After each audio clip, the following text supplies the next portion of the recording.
এক জঙ্গলে ছোট্ট একটা পিপিলিকা বসবাস করতো। তারপর সবাই বলতো ওরে, তুই এই জঙ্গলে থেকে কি করবি, তুই চলে যা এখান থেকে, তোর দ্বারা কিচ্ছু হবে না, এই জঙ্গলে তোর কোনো উপকারে আসবে না। তো সবাই তাকে এইভাবে অপমান করতে থাকলো, কারণ সে অনেক ছোট্ট ছিল। তো একদা এক সময় জঙ্গলের মধ্যে আগুন লাগলো, তাই সবাই পালিয়ে যাচ্ছে, কিন্তু সেই ছোট্ট পিপিলিকা একটু একটু পানি এনে আগুন নেভানোর চেষ্টা করছে। তখন সবাই বললো, কী রে চল, তুই তো এখানে এই আগুন নেভাতে পারবি না। তখন সে বললো যে আমার যতটুকু করার আমি ততটুকু করছি। একদা এক সময় সবাই ভাবলো, না আমরাও তো চেষ্টা করে দেখতে পারি। তারপরে ওর কথা শুনে শিয়াল থেকে শুরু করে বাঘ, হাতি সবাই শুরু করলো যে না আমরাও চেষ্টা করবো, আমরাও পানি নেভাবো। তো হাতি সুর দ্বারা পানি নেভানোর চেষ্টা করছে, এভাবে একটা সময় পানিটা নিভে যায়।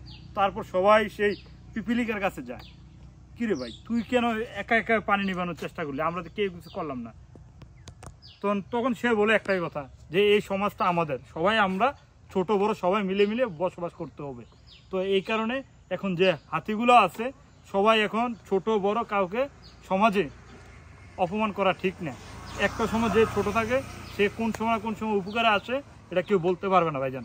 ঠিক আছে, এখন থেকে আমরা সমাজের মধ্যে উঁচু নিচু কোনো ভেদাভেদ দেখবো না, সবাই একসাথে আমরা চলাফেরা করবো। এই গল্প থেকে আমরা এটাই শিক্ষা নিলাম। I love you.